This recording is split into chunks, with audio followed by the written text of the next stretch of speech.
not a drill, this is not a drill. All warriors, mount up. Proceed to nav point Gamma. Rendezvous with Mobile HQ for tactical and situational analysis. Welcome to the MHQ podcast. Hey everybody, this is Jose. I have Ronald, Randall, and Bradley with me.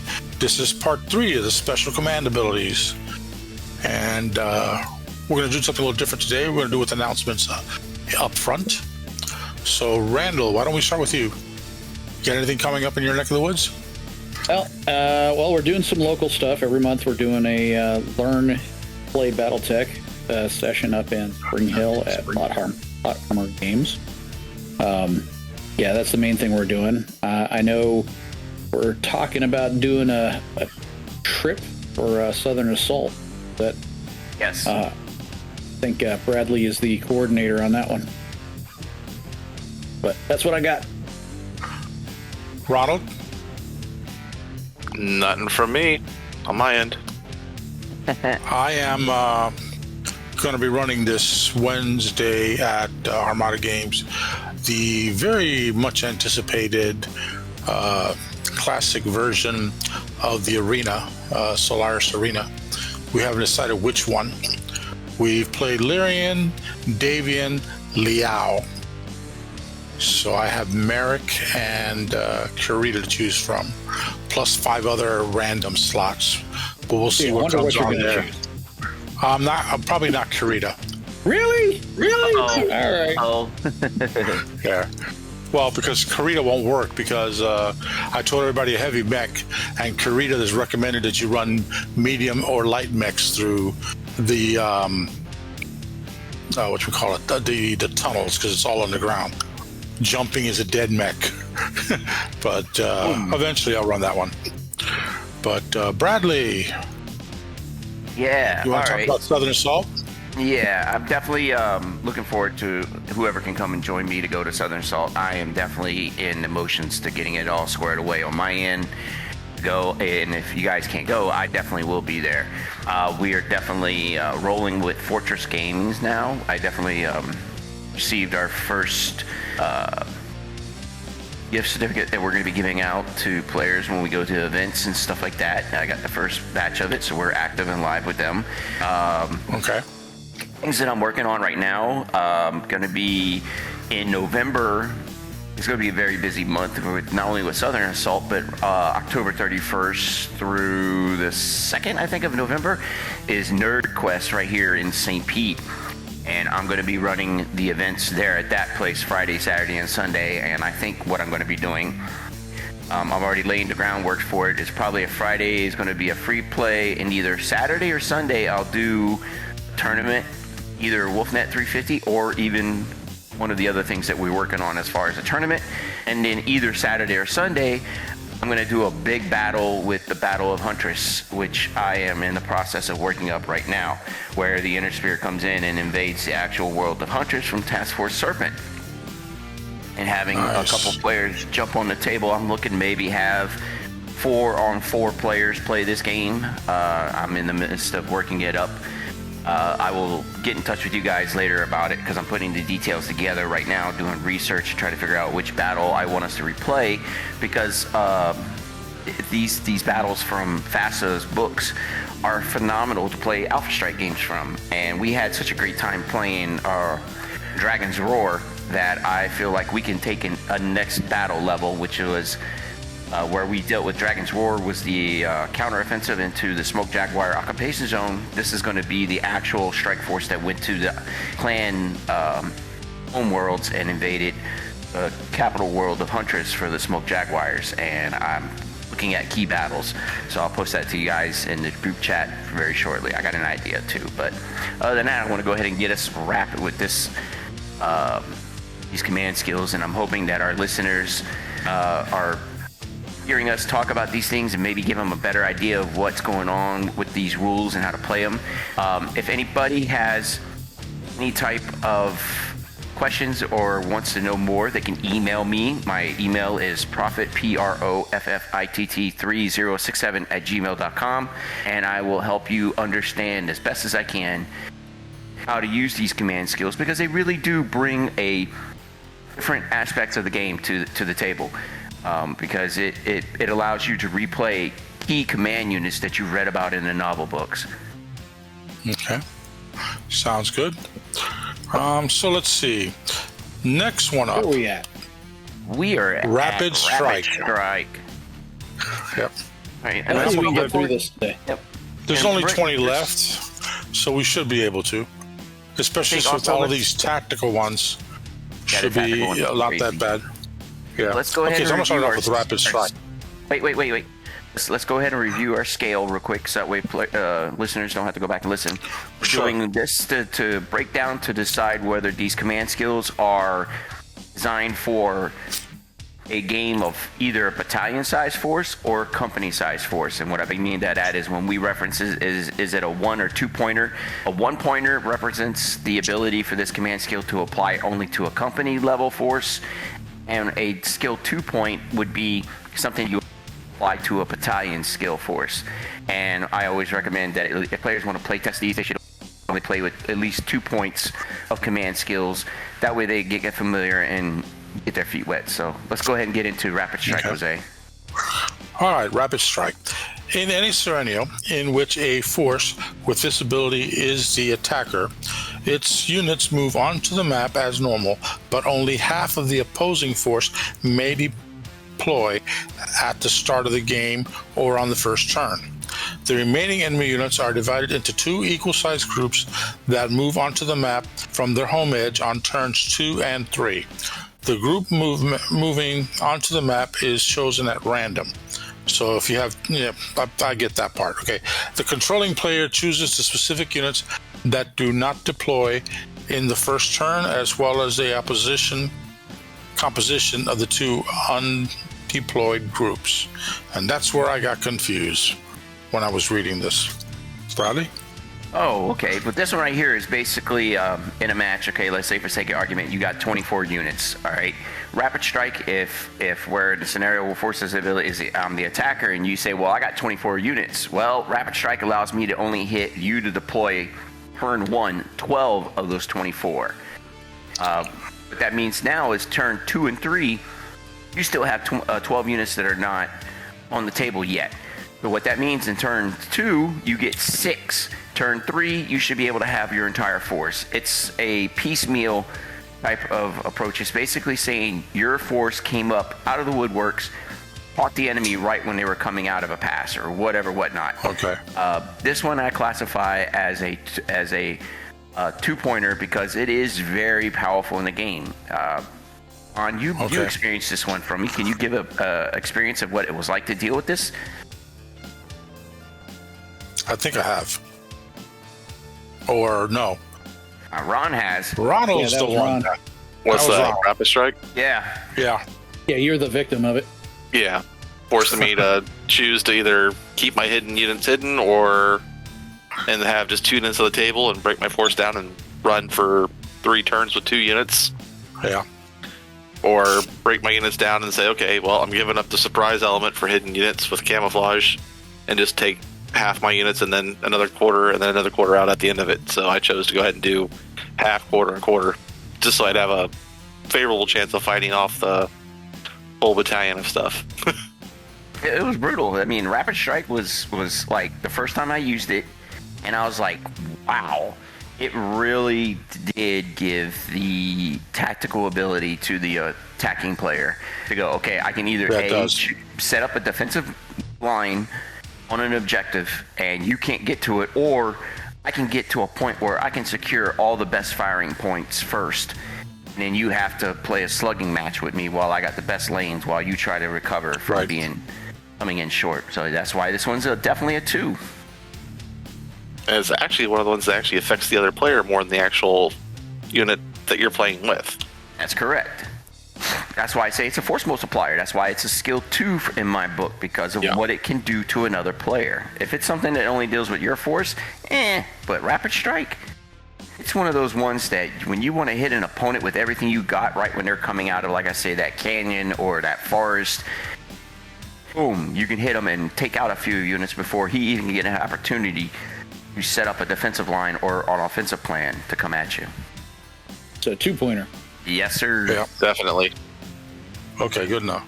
So who wants to take regional specialization? You want to do that one, Ron? Sure. All right, a force with regional specialization. I can't talk tonight. Specialization. It's almost like you're drinking. All right, I don't drink. Force with regional specialization. Woo. Ability has one region in which they favored fighting in above others. These regions may include single system, bad news, or a large political division, duchy of prefecture, military district, etc. If fighting in preferred region, these forces receive a +1 initiative modifier and a -1 morale to morale checks. This special command ability may be taken twice, doubling the multipliers for initiative and morale checks when preferred in the preferred region. Again, I think this one's going to be one of those where it's like, okay, we need to do this in campaign play, or again, if it's, you're Dragon's Combine players, so we're fighting on Luthien, right? Right? Okay. Or we're fighting in the Diron district? Okay, yeah, okay.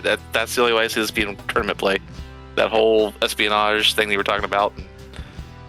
Pre-gathering information before it works in tournaments. But a 0 for tournament play, 1 for forces, because it's really not much.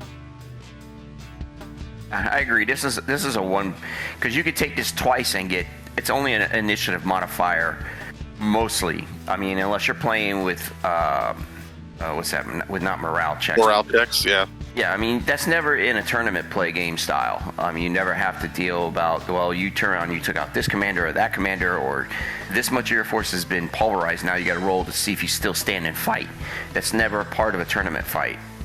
But that's the reason why I think regional specialist, it says that you can take this up to twice. So that means only really the initiative modifier is all it really truly is. Well, if you're using SPAs like Intimidator, I think the morale modifier still takes effect. Oh, yeah, but, exactly. Yeah, it is definitely limited. You have to have the scenario specifically written for that, and then go, okay, if they're outside this border, then they lose their ability. But only when they're within X number of X's of the capital or something like that. Anyway, I think that one's pretty straightforward. Ooh. We got like 18 left. We can do it! Have it! Savages! All units get Bloodstalker SPA. All units. No enemy unit may be targeted by Bloodstalker ability by more than one unit in the force with Savages.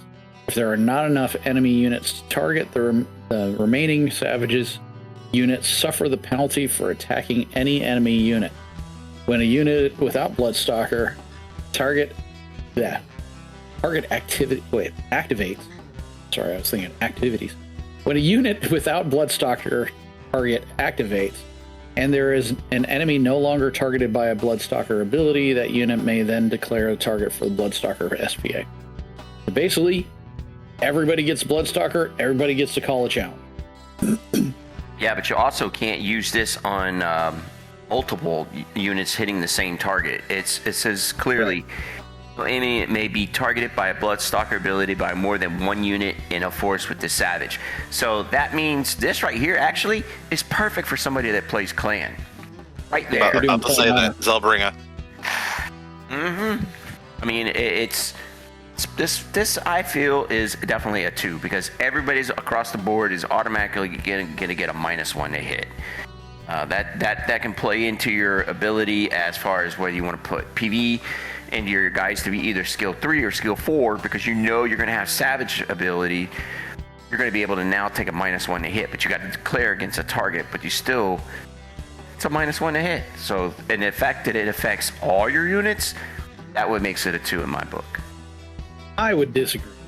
Ooh. So, because if you have to shoot at a different target, you get a +2 penalty. Your opponent could say, you know what? I'm not playing by those rules. And he goes, okay, well, now I'm behind cover, so your guy can't shoot me at the beginning of the combat phase. So you have no valid target come shooting phase. So now you have to shoot at something with a +2 penalty. Oh. Now, he's not going to be able to do that every time, but he can do it often enough. Yep. It's definitely. I can almost see your point of view, Randall. Ron, what you were saying? Well, Bloodstalker, if I remember right, I'm trying to pull that up right now. Go ahead. My computer just dived on me on the open file, so I gotta open it back up. But if someone looks up for Bloodstalker, I believe if you lose line of sight, you can declare a new target after a while. Yeah, so pilot with the SPA could be said to have one tracked mine, focuses all their energy on the destruction of one target enemy at a time. Bloodstalker unit must designate a chosen enemy at the start of each game. All attacks against the chosen enemy receives a -1 penalty. Attacks made against any other enemies get a +2 penalty modifier until the chosen enemy is destroyed. If the Bloodstalker starts its movement with its chosen enemy out of line of sight or destroyed, the Bloodstalker may choose another enemy. So if you move your guy after I've moved my guy who's designated him as a Bloodstalker target, that's fair game. I have to choose a target that's going to be a +2 penalty. Yeah. Or not fire. Or not. Yeah, cooldown. But it still allows you to change targets, though. So it's not like you're locked in, and whereas Zelbringa, where the person just keeps running away from you and doesn't want to fight you, and then you're stuck by honor to chase that damn person down. Right. And then you're just like, oh, fuck Zelbringa, I just caught a grand melee. No, yeah. The other thing is on a 5-on-5, 6-on-6, not a big deal. Once you start getting on 10-on-10, keeping track of 10 targets for each pilot, that gets a little thick. A little bit. It does. I am not going to lie. There's times where when I'm playing large battles and I got to keep tabs of when I play clan and I want to play clan honor, it does get a little toasty, and it takes me like a minute to remember last turn, what did I shoot this guy from? To who? Right. Is he still standing or did I take him out? Yeah, this one's definitely a good one for players that if players savvy enough in tactics and strategy, they could turn this on the player that's using this ability by trying to make them take that +2 attack when see you're running after that locust and that Dreowolf pilot wants to kill that locust so bad and he ignores everything else, which is a total waste of firepower on the game because he doesn't want to impose that +2 modifier. So right. It's a tactic mover. Anything else on this one? I think we're pretty much done with it. Sharpshooters. Who wants it? I got Shooter. Go ahead, Jose. A force that possesses the sharpshooter special command ability is especially adept at long-range attacks, but at a cost in short-range accuracy. It is uncommon for an entire force to possess this special command ability, so players are advised to limit this option to no more than one third of the deployed force, such as a single lance in a company-sized formation or a single star in a clan trinary. Sharpshooters replace the normal range modifiers used for their attacks with the following. Short range instead of a 0 will be a +1, medium will be a +2, long range a +3, and extreme a +4. That's huge. I'm sorry. I mean, if you're playing with extreme range, we did that in Roar of the Dragon, and that was a +6. So it's a +4. That's basically your long range modifier. I'm going to waste away and extend extreme range just to see if I can get that 9 or better to hit you. I'll do it. At extreme range +4 all day. Yeah, Brad, a question for you. I think this is a 1 basically because it's a third of your force, not the full force. Yeah, I agree there. But this also is one that says singled out. It's for a single lance in a company-sized formation or a single star in a clan trinary. That clearly shows that they didn't want this SPA skill to be like if you went with say 36 units. 1/3 of that is 12. That would be really crazy to see 12 sharpshooters on the table. I mean, you're going to be talking about putting a brick wall that's able to throw a lot of mechs, a lot of mech damage. This right here, I feel it should be definitely is a 2-pointer, and it should be definitely limited to, like it says clearly, either a company-sized formation or a clan trinary. It's too powerful. It really, truly is. So I love this one. I like this one, but I don't think it should be so heavily used. You get my point? So you're saying this one breaks the mold of all the other ones that we said have been limited to a single star or lance to make it A1. You're saying this one's powerful enough to be A2, correct? Correct. Yes, because Yeah, you can put that is a 4-point SPA too. It is. I mean, because you think it like this: if I put my Night Star out there, 4 of them, and they're doing 4 points of damage at long range, and I got them all at skill 2. That's 5. And let's say target TMM is a 1. I need 6s or better to hit you. How many times out of 4 mechs am I going to hit you? All of them, almost. Oh, yeah. That's why I say this one's a 2. I love it. I like it. But you can put some real... And it doesn't say that it has to be a designated lance. It says 1/3, and it gives it a thing. So you it does. Yeah, I mean... It says 1 lance on there. Correct, but you could put them all in one basket is the thing. That's a kicker about this one. You can have a Billy badass lance out there. It's taking names and just stomping anybody at long range. And that would work for your clan players again too, because they have better damage brackets at long range. Yes, sir. Yeah, but unless you're playing a game with like an 8-foot table to start, that extreme range really doesn't give you much benefit. And how long are you going to stay at long range, even on a 6-foot table? That's true. So, your opponent has to play to your benefit and stay at that long range to really benefit you. And even then, you're still at a +3, so you're less likely to hit. Not as much as if it was a +4, but yeah, that's up to a 16% difference on 2d6. But anyway, I think we're good on that one, right? Mm-hmm. All right, I believe shielding. so. I'll take this one because it's short. I like short things. Any opposing unit, so it's shielding. Any opposing unit must fire on a mech before targeting a vehicle or infantry unit as long as the mech is closer in the line of sight. Pretty straightforward. This is really just a defensive thing. It's interesting to me that they're breaking the shielding rule. Yep. There is shielding as one of the optional rules. This one, it seems like to me that they're going, this is an added thing. Shielding, you have to hit the mech. You can't shoot that Sheltron that's firing those 2 arrow batteries at you every turn. You have to hit the hunchback that's guarding it. And you're like, why? Because I have shielding rules. But you're not in front of it. No, but you're in fear. Closer in line of sight. Yeah. Correct. So this definitely does break that mold, and it is simple. It is, if you're playing with shielding rules, this one right here adds another layer of rule to that, and I think that's a badass one, to tell you the truth. Being on the receiving end of shooting at somebody like that. Yeah, you've got to get through my meat shield before all of my meat shields. Not just one, all of them.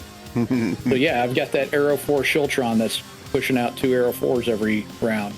And I've got 4 mechs lined up in front of him in a Congo line of doom. Yep. Not even that. It's in line of sight. Yeah. So, yeah.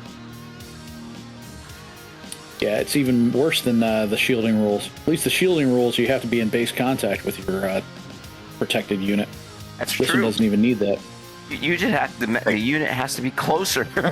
It doesn't have to be in base contact. It doesn't have to be in front of it. It doesn't have to be anything. It just has to be in front of it, basically, in all nutshells. And literally either 1 inch to 29 inches away, you still can't shoot that Sheltron. You have to hit that first unit that's up in front of you, that hunchback going, ha ha ha, hi, I'm here, shoot me. It's a good one. I like it. What value would you give it? 1. Ha ha ha. I say it's a 1. All right, that sounds good. Speed Fire. Ooh. Hey, can I take this one? Go for it, Jose. Okay, because I used this one last week at Armada. Speedfire, when using their full move in a direct line away from their starting location, units receive a -1 targeting number modifier. I used it in a game against Paul Silla. We agreed to have an Alpha Strike game. I brought to test out my star of Jade Falcon, 2s and 3 skills. He brought the Somerset Strikers, and they were all skill 1 in order to get them to 300 points. Okay, fine. So I was able to take out his force because I was able to use this. And as I read it, -1 target number modifier. So my skill 2s became a skill 1. My skill 3s became skill 2s. And that balanced out all the skill 1s on the other side.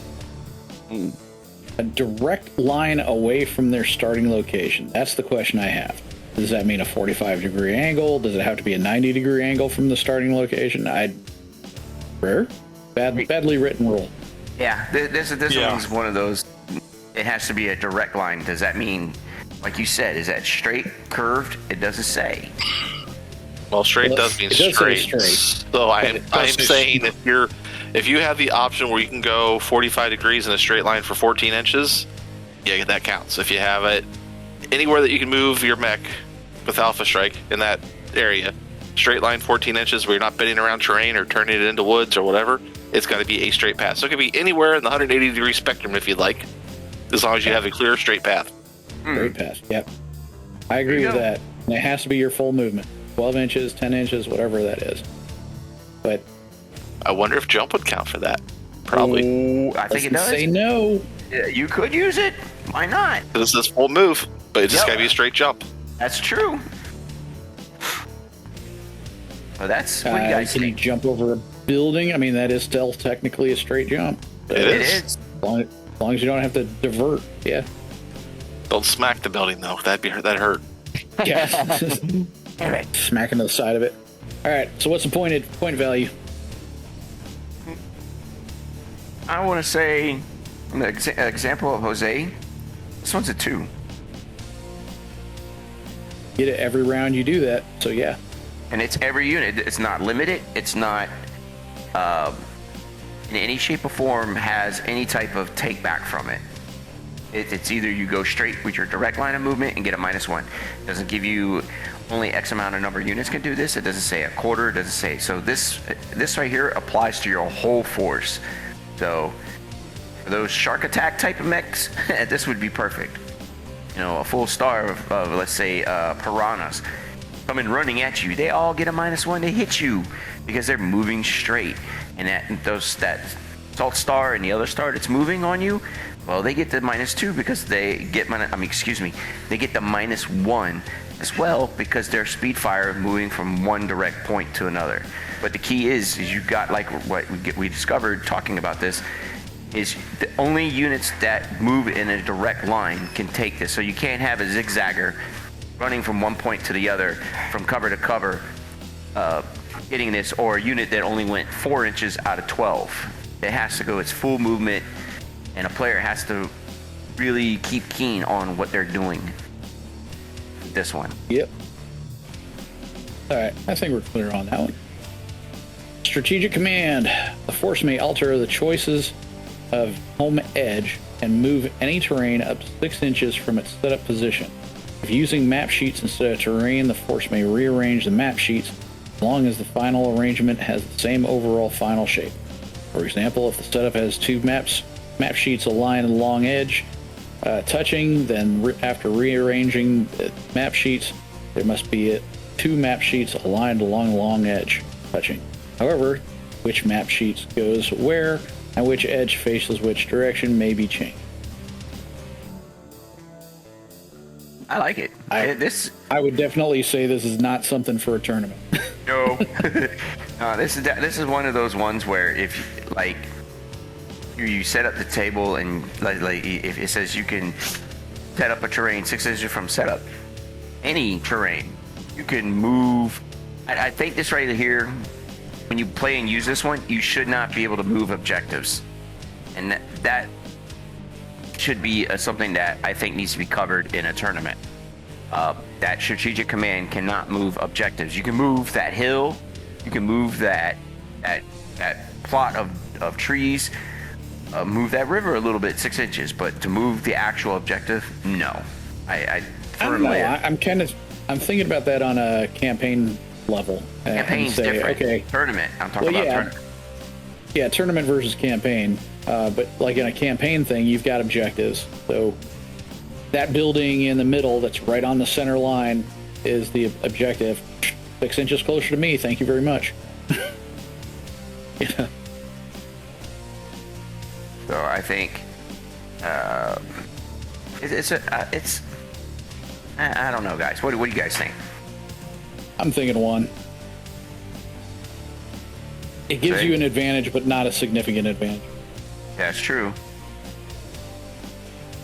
And it only affects it if you're playing an objective-based game, unless you can somehow like block the opponent. Yeah, let's say you can shift all of the stuff to stick them in a corner where they have to spend 6 rounds getting out of the cavern or something. Stick some mud right in front of you. Go! Yeah, and you guys are going to take 3 rounds to even get out of that spot. Have fun. Yeah, I agree with you on Yeah, this I one. think it's a 1. Yeah, it's a 1. This Who one. wants to take strategic planning? I do. Okay, take it. Strategic planning. This force receives a +2 bonus initiative to this SCA is only available to forces with an average experience rating of veteran, elite, heroic, or legendary. What does that mean? They never really truly cover how does a player determine their overall experience rating. So if you got a bunch of skill 4 units, like every one of your guys is skill 4 and you got 1 skill 3, your experience rating is not going to be veteran. Because what you're going to do, let's say we're playing with 12 units, and you take and tally all the skills of the units that are the 12, and come up and then divide that number by 12, and it should either be 1, 2, 3, 4, or 5. If it's 4 or 5, Veteran being a 3, correct. elite being a 2. Correct. And heroic is and legendary. Legendary. What is legendary? Is that 1 or 0? 0. That is 0. 0. Okay, so how many times do we see a game with a 0 gunner? Well, I mean, in open games, probably will see it. And especially if you're playing with a lot of points, we all know a player that likes to play with some 0 gunners out there. Yeah, I can name one. Not doing that. I No. can name one. Not doing that. But if that's his My strategy, first that's game how he ever fights. against Connor. All right, what did I just say? Let's not. We did. For shame. Scratch that out. Well, okay, like I said, this one, you have to come up with the rating of your unit first before determining whether or not you can even use this. This is an initiative modifier in my book, so it doesn't really do anything for you on the actual dice rolls other than give you a +2 initiative modifier. So, this is a That 1. can be big. Yeah, I true. say 2. You Yeah, say that could 2? be big because most forces, most armies are going to have that vet rating. Yeah, all I need is a straight up 3, so I can have 12 Yeah. units with 3s. Average of 3 Fine. force, and then I get +2 to my initiative every roll. That can be Yeah. big. And especially if you can stack that with Damn it! I any got an SPA. 8. Nope, I got a 10. Still beat you. Sorry. Damn it, I'll move Oh, I first. rolled a 2. You rolled a 4. Guess what? I also got a 4. Reroll. Yeah, Well, I did not win one initiative with rapid strike and all the initiative, the whole Nope. battlefield rating and stuff like that. I was defensive the whole time. It was. Well, It was like that, and then plus I had the overrun ability, so that meant that when I turn around and won by X amount in initiative, I got to actually move those guys as if they had combat intuition. And that's what made me realize that we had to talk about these SPA skills because of that So game. yes, there, that's why I say this one is a 2 also, because it has such a play with the initiative. If you put that in a tournament setting and you're playing the battlefield intelligence, you're stacking a lot to your initiative. Yeah. Okay, just look at the bell-shaped curve. You have a +2. I don't. My average chance of rolling a 7 versus your average chance of rolling a 7. You're going to get a +2, so you're actually at a 9. That can be almost, I think it's a 28% chance, 28% difference in the odds of you getting that bonus and beating me. So, assuming all things average, right? So So that's a 30% tweak in your direction. yeah, I can see this being a 2. I'm not going to even argue against that, but let's take it for 2 seconds, right? You're talking about This only applies to initiative, okay? Most players are in fear for some odd reason. I can't figure this out. Why they go in fear? Oh, I gotta move first. Oh, I gotta move first. Oh, I gotta move first. Take that opportunity. At least have in your force a sync unit to be able to go, this unit here is not moving. I planned it already through the game. I'm gonna go ahead and do that. You gotta be smart about it. If you let somebody get in the head that they're losing initiative every turn, they're going to be unsure of themselves. They're not going to be very well balanced in what you do. They're going to be only reacting to everything that you do on the table. So you got to get in the mind frame that win or lose the initiative, play it through. If somebody picks this and they got a +2, all right, cool. Now I know how I got to play the game. I got to play defensive, smart strategy. Don't rush. You know, I like it. Yep, I adapted.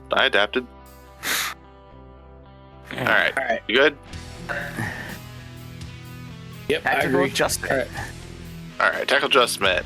After 3 turns, the opposing force does not gain any bonuses to their initiative rolls from any command abilities or special pilot abilities. Oh man, what do you mean I don't have that no more after turn 4? Come on. Yeah. So that kind of wipes out your strategic planning. Yep. You got 3 turns to use it. I call this one a 2. Flat out. It's a 2.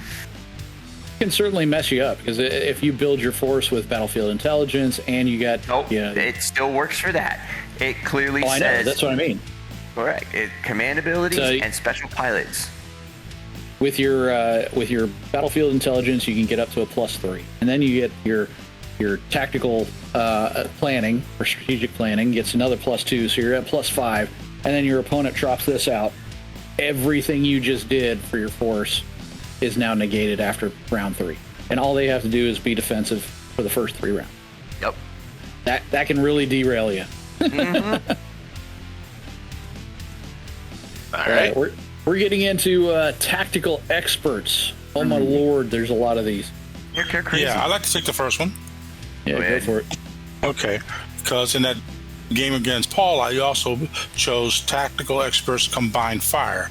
If an entire formation of 3 or more units attacks the same opposing unit, their attacks gain a -1 target number modifier. So yeah, you got to declare your attacks basically beforehand. All 3 of these guys attacking that guy. Yep. Yep.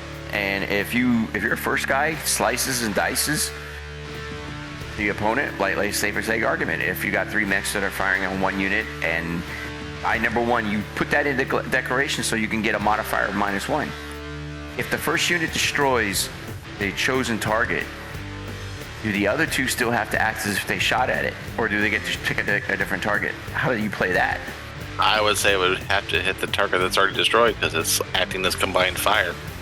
Yeah, it would be like honor system. I would say yes. It's like, I'll go back to Classic, and I know we're not talking Classic, we're talking Alpha Strike, but in Classic you declared your attacks, so even if you killed every weapon and you overkilled, and then those other weapons still fired off that mech as well, because you declared your mechs. I used it to clear up the Atlas on the other side. And going on to this also, looking at this combined fire stuff, I was thinking, like Bradley does, scary thought, put this with the Davian Special Force Command of the light. What was that? The light spy rifle? Yeah, the light light support, fire support. Yeah. It gets so you put 3. It says formations of 3 or more. So you have that light at that.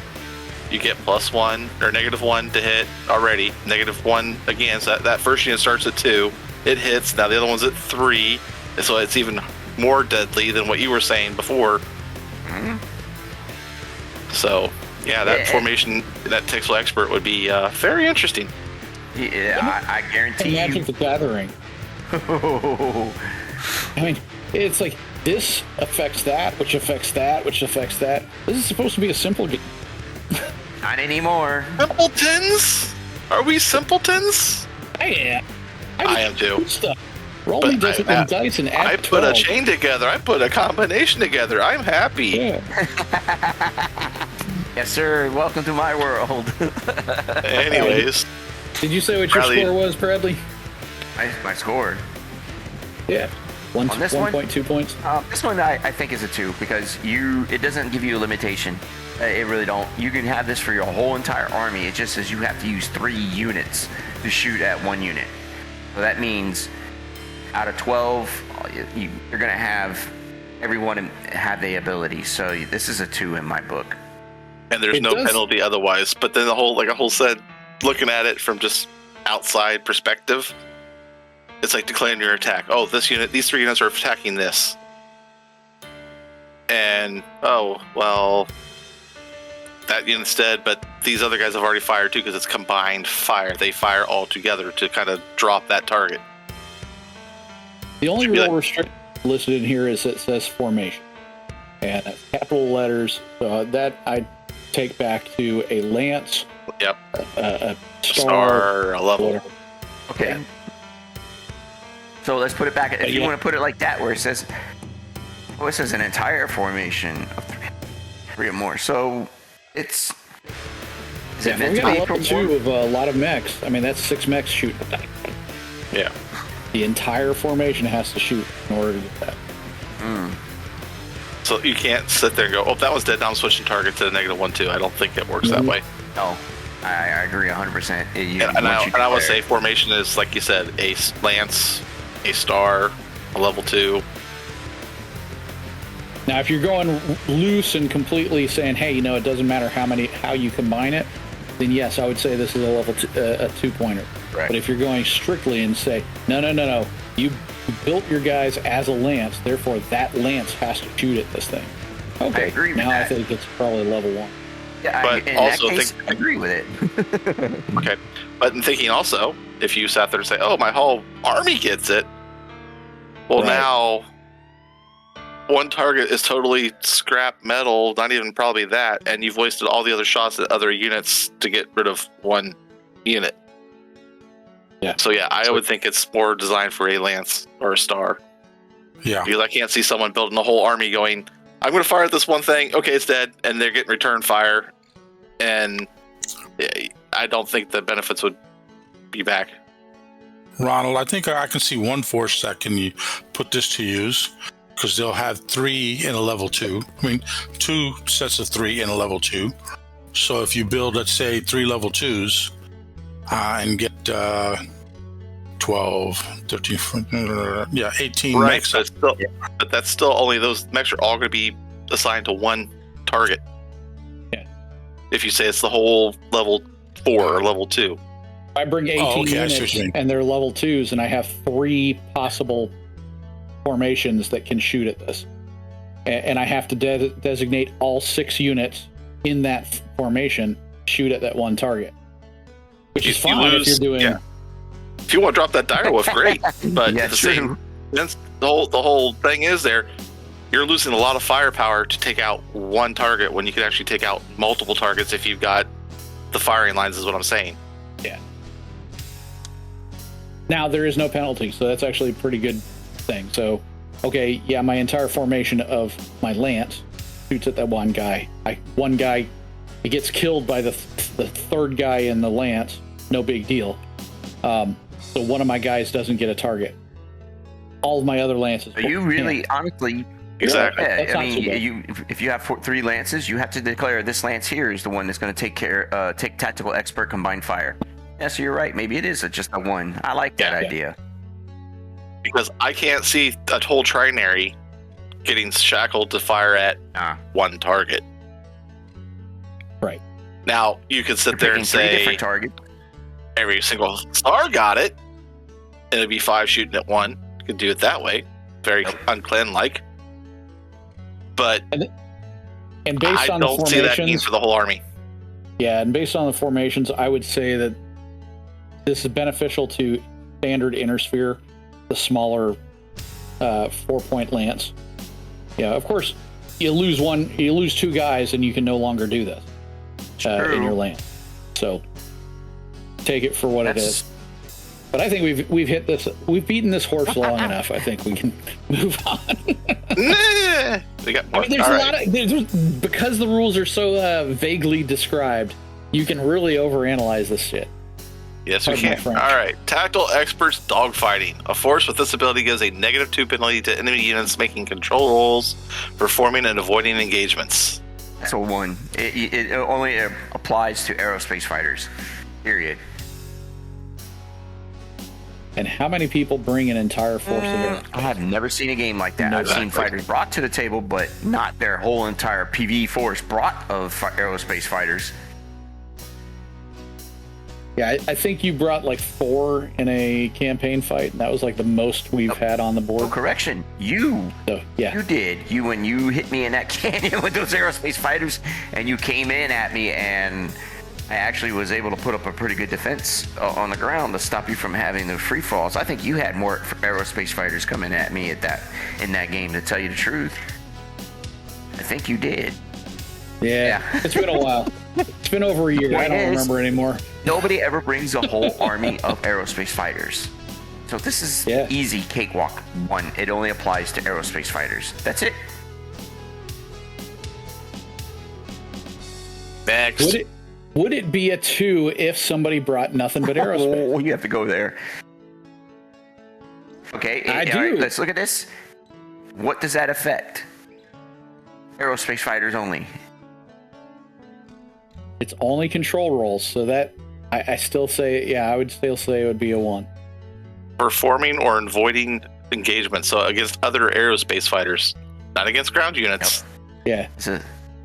Only against other aerospace. So you're still going to get a control roll, no matter what, if you get hit from ground. All right. Yeah, I mean, I'm more survivable, but okay. Next. Ooh, engineers. Tactical expert engineers. During setup, this controlling player of the force with this ability may place light buildings or minefields on the table during setup. The engineer can place 1 light building, 2-inch diameter or 1 hex, or 5 point of minefield density in a 1 to 5 minefield per formation with 4 or more units. Building and minefield must be placed on the engineer's half of the playing area. The 5 points of minefield density in 1 to 5 mine per formation. Formation of what? Engineers only?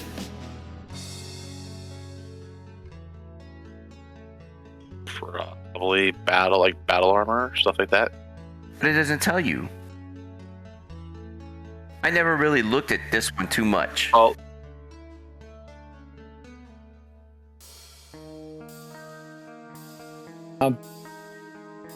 My first thought was was the infantry or battle armor. Formation with 4 or more units. the engineer's half. So that's the player controlling the engine. That's what it is. So it has to be on your player side of the battlefield.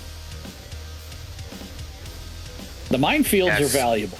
The light buildings are worthless. Completely worthless. 2-inch diameter. That's okay. So I want to talk about buildings real quick. So we just had a kind of a test demo thing this weekend with one of the guys in the local area, and he brought out a bunch of buildings. I was like, look, I'm bringing in infantry. I'm going to be occupying buildings. So what are these buildings? So first of all, you have the large modifier, -1 if it's large. These were buildings that were 2 to 4 inches in width. Some of them were 3 inches or 5 inches. So that's definitely a large or even very large building. That's a -1 or a -2. Then you have that they're immobile. So that's -4 on top of that. So you're looking at -5 as a base for any building that's basically more than, I would say, 2 inches. Because a large unit is still like 2 inches, right? Am I right on that? So, yeah, if it's a 2-inch building, that's a large building. That's a -5 to hit. There's no way I'm putting my infantry in a 2-inch building. That's a light. Anyway, there's the rant. Is the soapbox put away now? Yes. Oh, so many rules.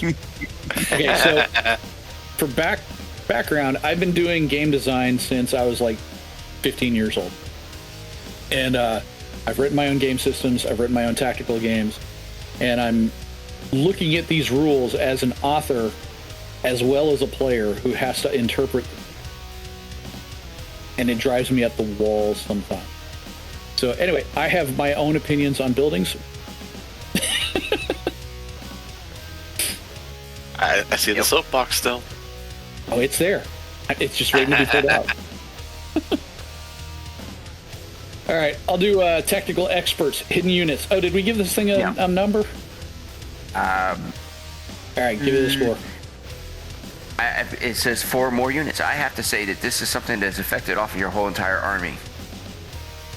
So, like, if you have 36 units, it means you have 4 or more units. Formations. You have 9 formations. By the reading of this rule...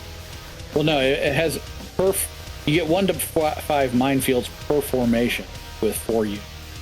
So you have to bring at least 4 engineers. Okay, so this is a 1. If you say that the unit has to be an engineer... I would agree. Or an engineering type unit, then yeah. It's a 1. That's very pretty limited. Yeah. All right, next one. Tactical experts, hidden units. In any scenario that allows hidden units, a force with this ability may place twice as many hidden units to a maximum of 4 extra units.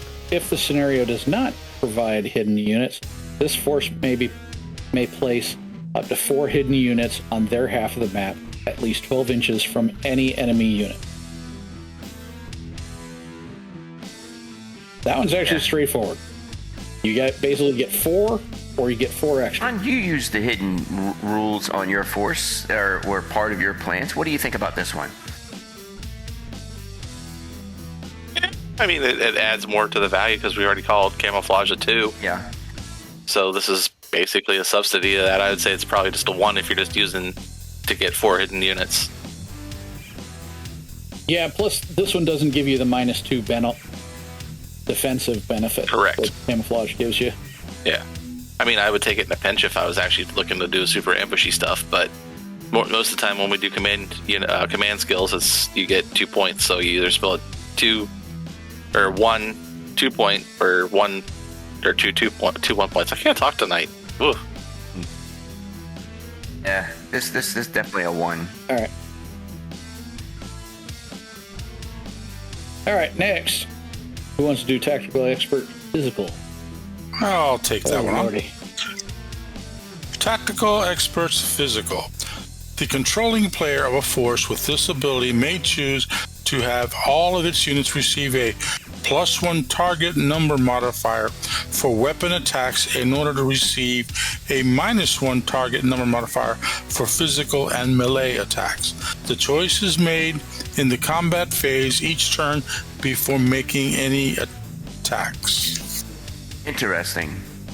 You have to automatically add a plus. If you want to have a unit or formation have this, that whole formation has to take a +1 modifier for weapons attacks.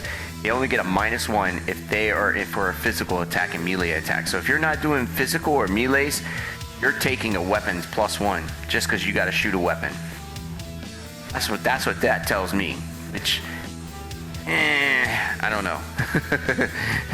I don't know. I don't like the idea of giving you a +1 modifier. I don't think I ever will use this one too much because I could think of if only a certain amount of your force is going to be able to utilize this. Axemen, we're talking night skies, we're talking Shiros, we're talking Nodashis. They are the only ones that can utilize this.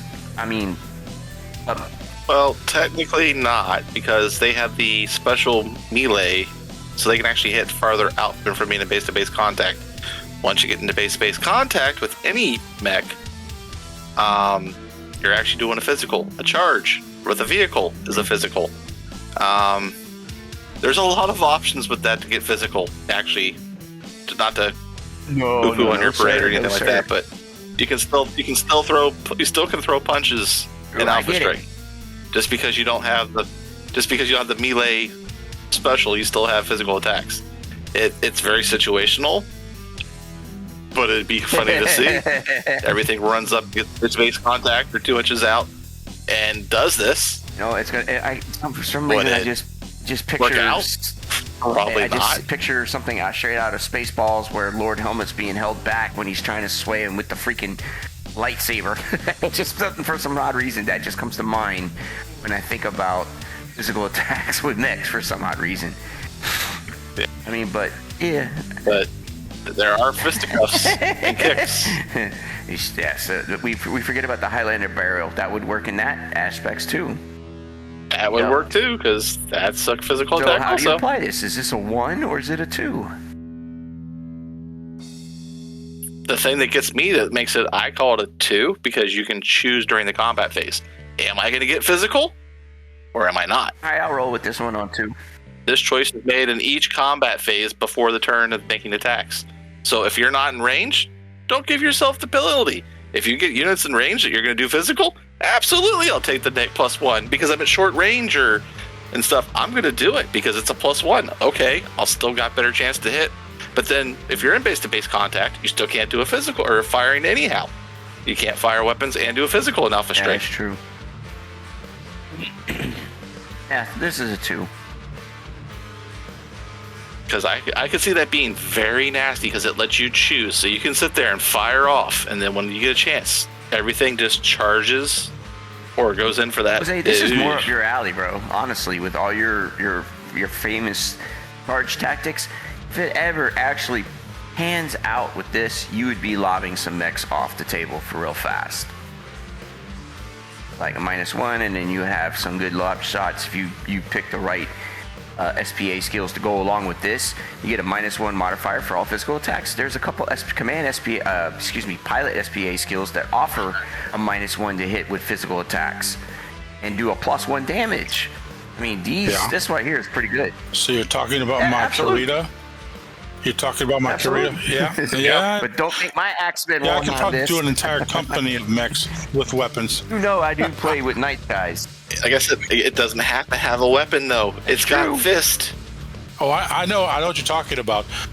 But Bradley's seen my full Kurita lances. Oh, and he yeah. knows I You've can got your throw swords a and full- your stuff on there. Yeah. I got a Anyways. full company. Next one, Tactical Expert Siege. Units in this command with this special command ability reduce the damage absorbing rating of a building by half, round to the reduced value down. Huh?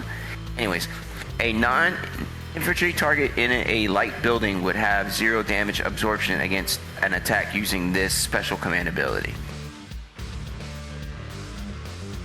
Okay, so just for clarification, there are optional rules for buildings to take damage, and it limits damage to the units That is occupying them. So with the siege, it makes that go away. That's where the half damage absorption was, because I heard It that. took me for a minute so to go, wait a that's- minute, how to even implicate this? Yeah. You know, I mean, So yeah, it's based on, again, campaign play, yes. Tournament, okay, here we go again. How many buildings are on there, and do I want to occupy them? Are we playing special rules where I can get into them? Honestly, the last time I've seen a mech occupy a building has been over a couple we years. just played. Did it fall in the Yeah, that's basement? true. No, we didn't do anything with basements. So Oh, okay. That's always fun. Find a building with a basement and it falls I've in. done that a couple times in Classic. Oh yes, but let me tell you something. We just played a game last 2 weeks ago. Jose, was it? We were in a game Bradley, where replaying Yeah. the Battle of Tikrit, and we were fending against the clan Jade Falcon, and they were assaulting the city. And we Jade Falcon. started inside the buildings. We had the option to be completely inside the buildings. So I think if somebody knows they're going into a city fight, you would want to have this for that ability, because we could have did out inside the buildings, but we went ahead and gave buildings a value of 10, and it was like you could really crush a unit in one turn if it still was inside the building. We didn't really. And you guys would have laughed hard if you saw when one of my units got revealed and it automatically can come out and shoot point blank range. And the absolute shock Matthew had on his face. That's all I got to say. It was fun. Yeah, this one's let's say maybe a 1. Yeah, I would definitely say 1. I mean, I would almost say a 0 because it's so specific. But yeah. All right. Straight up tactical specialization. We are done with the tactical experts. We're now on specialization. So a force with this special command ability has mastered or preferred combat under certain specific mission parameters with predefined roles and options. Before gameplay begins, the specific nature of this tactical specialization must be identified. This can be either a preference for attacking over defense, or vice versa, or a preference for specific scenario types. As with environmental specialization, specific nature and extent of these specializations is limited by the force's average skill rating, determined by adding blah, blah, blah, blah, blah. If the force's average skill rating of all units is green, very green, wet behind the ears, it may not select any benefit for tactical specializations, but will still suffer the -1 initiative modifier if the focus of this specialization does not apply to the scenario, which is interesting because it didn't even tell you what the benefit is yet. If the average is regular, it may select only one of the benefits listed under the tactical specialist benefits list. If it's a veteran, you get, or elite, you get 2, and if it's a heroic or legendary, you get 3 benefits. So you really got to get your skills down to really take advantage of this. Note that the attack and defense specialization benefits may both be taken at the same time, but their presence cancel each other when taken together. Yeah. This effect, however, only occurs when two are of equal levels. If a force selects attack specialization benefit twice and defense specialization once, okay, but they basically try to tie it in like you do with ECM when you have counter ECM and ECM on a table. It's another layer of that. Yeah. Well, I got 2, you got 1. Well, I get to only use one of them now. It's like a washy over the other, which kind of makes sense. I like it. Yeah, and then they have the table that explains what you get. So attacker gets a +1 initiative modifier and has a -1 initiative modifier when acting as the defender. So on a scenario-based thing, it could affect you, or if you're playing the Chaos campaign, you could really get affected by this. Of course, why would you use, if you have the choice of applying a special command ability, you would never use that in a situation where you get the penalty. Exactly. So as a defensive specialization, force gets a +1 initiative modifier when acting as a defender, but a -1 penalty when acting as the attacker. And then there's a scenario specialization. You get a +1 initiative modifier when taking part in a specified scenario type. All other scenarios, you get a -1. Okay, that was a whole lot of words for you get a +1 or exactly. It is. This right here. For that one's tactical specialist, I say it's a 1 because it deals strictly with your initiative. Yeah,